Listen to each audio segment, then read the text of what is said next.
البلاصه اللي قتل فيها، هذه هي البلاصه اللي قتل فيها. انا لله وانا اليه راجعون، حاله استنفار قصوى. السيده الله يرحمها راه نقلوها الى المستودع الاموات بمدينه المحمديه. هو راه غادي باش نقول هذه العباره غيمشي للحبس كيف ما كتشاهدوا معنا. انا لله وانا اليه راجعون. يعني المواطن، شوفوا المواطن والسكينه، يعني السكينه كلها مخلوعه في هذه اللحظات. انا لله وانا اليه راجعون. كما تشاهدون في هذا البث المباشر، يعني جريمه قتل هذا الصباح هذا بحي درمكناس بمدينه. شهر الرحمة والمغفرة للأسف كيتحول لشهر ديال الجرائم، جرائم الاختطاف وجرائم التصفية الجسدية الإخوان اللي كثرات هاد الأيام ولينا كنشوفوها بكثرة. للأسف اليوم المغرب كيستفيق على واحد الجريمة أخرى ديال واحد الراجل اللي غادي يصفيها للزوجة ديالو في الوقيته اللي كانت غادية للخدمة ديالها. أول حاجة وقت مع الصباح مع 8 جيت للمحل كنسمعوا الغوت ديال البنت كتغوت، فجينا كنجريو أنا والقزال هادو اللي مع طلينا لقينا السيد كيضرب فيها. خفنا ما نكذبوش عليك، ما قدرناش نوصلوا. عندو جنوه كبيره بزاف بعدنا منه، ما كاينش واحد يقدر يلحق علينا. السيد هذا جنوه كبيره وجاهل ما عاقلش اش كيدير. خفنا خويا ما نكذبوش عليك. بعيني شفتو على الصباح مع 8 و25 ضربها الكرش ديالها وطيح على الارض وعاود ثاني ضربها بالكرش ديالها. ثاني واحد الحاله لا يرتدع لانه ما ربنا كيقولوا الناس قال لك عنده شي مشكل معها. البارح تغاوت هو وياها، ولكن اليوم كان ناوي باش يقتلها. يعني هذاك السيد تقريبا على الصباح موجد لها موجد. احنا ما بغينا نفكو، ما قدرناش لحوا عنده موس كبير. هذا هو اللي كاين، وشكرا لكم. هذا هو اللي كاين وسمحوا لنا. تخيلوا درجة الجبن اللي وصل ليها البشر في هاد الوقيته.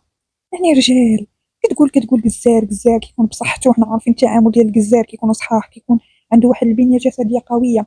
انت ايضا الله اعلم خدار ولا شنو هذا، بلا ما نقول شي كلمه اللي ما فهمتش. يعني ما كاين حجر، ما كاين باش تشير، وما كاين صنادق، ما كاين حتى شي حاجه اللي خلاتكم وحركات الضمير الانساني فيكم باش انكم تحركوا وتوقفوا داك السيد نهائيا. كاينين الناس اللي ممكن يدخلوا غير بيديهم، يعني انسان ما يقدرش يشعر نهائيا يشوف شي حد كيتضرب واخا يكون خايف. هذيك الانسانيه اللي فيه غادي تخليه يتحرك ويحاول يعتق ديك السيده او السيد او اي واحد يكون في شي موقف صعيب. هذا النوع هذا هو اللي كتلقى اشباه هذا النوع هذا كيشدوا التليفون كيبداو يصوروا عباد الله فاش كتكون شي حاله ديال الكريساج، فاش كتكون شي مصيبه بحال هكا كتلقاه جبان لواحد الدرجه اللي يعني حتى ملي شفتي وبلاك الله سير ستر نفسك. علاش خارج كتقولها في الاعلام؟ زعما انت في نظرك يعني غير لي كومونتير اللي تحطوا على هذاك الفيديو شحال دعاو في هذا السيد. ما يمكنش تكون جبان لهاد الدرجه بانك ما تساعدش واحد الانسان اللي كتصفى امام الاعين ديالك. الخطير الذي صفاه المركب يعني كله بارده كما كتشاهدوا معنا المباشر في هذا تم التحقيق ديالو في المستشفى المعلومات والعينات كما كتشوفوا معنا على المباشر في هذا. برافو العناصر، برافو العناصر.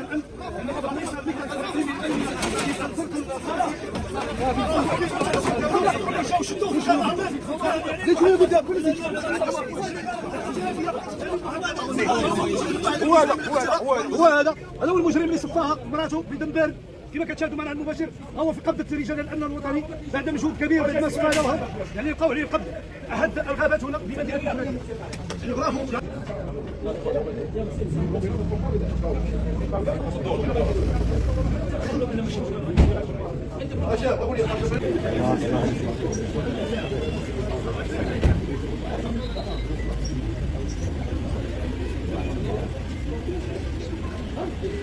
كاين واحد النوع من البشر اللي سبحان الله في العواشر. كاين الناس اللي مرضيين الله عز وجل اللي كيكثر فيهم الخير في هذه الايام المباركه. كاين واحد النوع اخر اللي سبحان الله كيكثر فيه الشر في هذه الايام، سخط الوالدين. يعني من السخط انك تقوم بجريمه بحال هذه وانت في هذه الايام المباركه اللي الله عز وجل كتعتق فيها رقاب اللي الناس كيتضرعوا لله عز وجل باش يغفر لهم ما تقدم وتاخر من الذنب ديالهم. نوض انت بكامل قواك العقليه تجهز على واحد المراه اللي حراره العيشه بيناتكم، اللي بامكانكم توتافي نورمال انكم توقفوا ديك العلاقه الزوجيه.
السيد فاش تشد الاخوان كان كيبان ان عنده جروح في اليد ديالو، كان كيبان جروح اللي كنظن ان هذا هو السبب علاش نقلوه مباشره من بعد ما شدوه. كان غادي متوجه نحو الغابه، الله اعلم شنو الافكار اللي كانت كدور في الراس ديال هذا المجرم.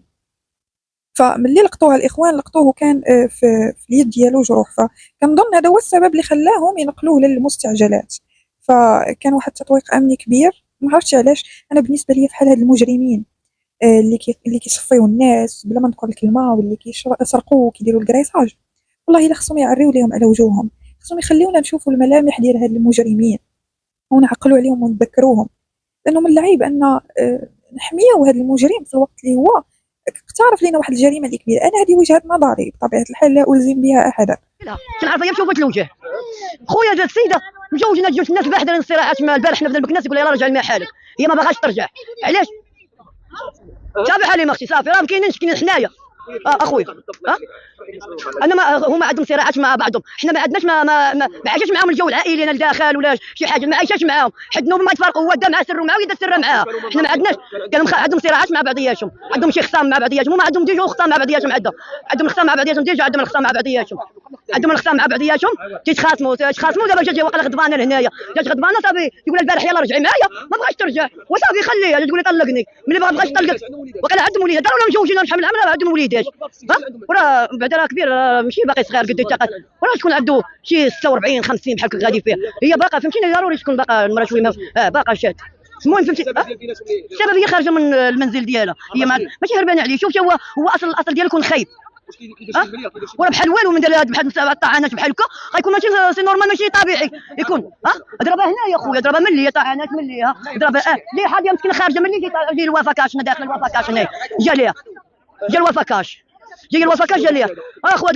تنطلب الناس المشاهد غنقول للمراه والراجل ما تفاهموش، غير ما تفاهموش يمشيو دار القاضي ولا عندهم وليدات يصبروا على وليداتهم، ربة البيت تصبر على وليداتها والراجل حتى هو يصبر على وليداته، ماشي بهذه الطريقه.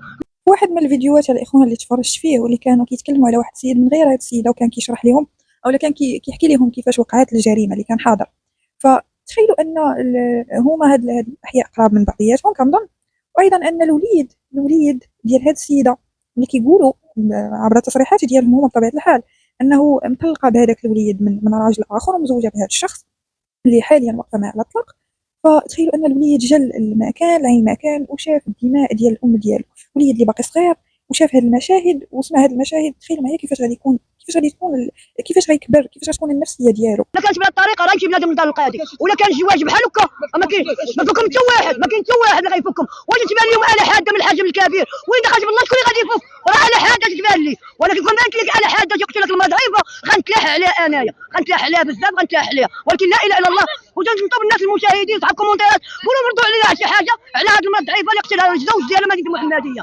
حنا عارفين كاملين ان رمضان كتولي الدنيا بالصباح كتكون شويه خاويه وكذا، ولكن راه كانوا بعض الناس اللي شافوا المشهد ما قدروش يتدخلوا بسبب الجبن ديالهم، خايفين من ان تجي فيهم شي دقه، خايفين انهم يكونوا هما الضحيه، وناسين ان في هذه الحياه راه موت واحده اللي كاينه، راه ما كنموتوش 100 مره، راه موت وحده اللي كاينه. وباش نكتبها لك غير عيش بالطريقه اللي تكون نزيهه وتكون على مع راسك مع ربي فقط. اما خوفك وتشبثك بالدنيا اللي للاسف ما كيخليك تعيش الا عيشه اللي كتموت فيها كل مره كل نهار وعند كل موقف. السيد غادي كيجري من هنا، طالع من هنا كيجري والسيد طايح عليه. الجنويه ديالو تحت السروال ديالو، تحت السروال الدم باقي غادي في الطرقه. راه توقيت معاه تقريبا 9 ونص 10 كتعرفوا خاويه هنايا، خاويه الدنيا هنا. والجنويه راه جايبه معاه جديده، الكرتونه ديالها حيت كرتونه وي السيده ليه انا السيده خلاها مصارنا بالليل انتم هادشي كيبغي حتى واحد. كنتو كتعرفوا السيده كيفاش كانت الاخلاق ديالها؟ انا يختلف هذه الوكاله الله عمرها دار صراحه، الله عمرها دار. انت جيتوا معها انتم واقيلا على راسها وصافي السيد ما عرفناش واش بينه وبينه شي علاقه ولا شنو كاين بيناتهم ولا اللي كنعرفوا حنا وصافي.